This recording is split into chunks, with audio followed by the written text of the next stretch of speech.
It's me, Mario, taking over Call of Duty on the charts.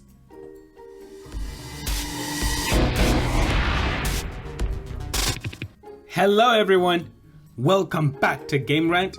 I am Tobe Luyelemba, and you guys just missed Mario.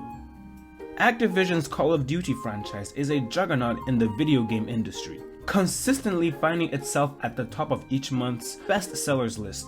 However, Super Mario 3D World plus Bowser's Fury took over the title last month.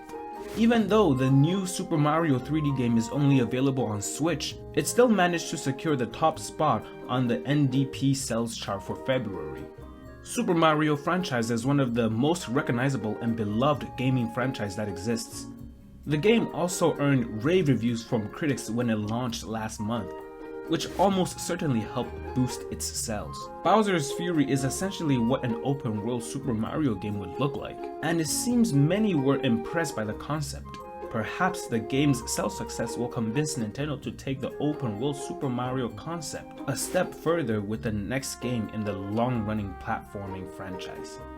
For all of your gaming news, game reviews, check out GameRant.com.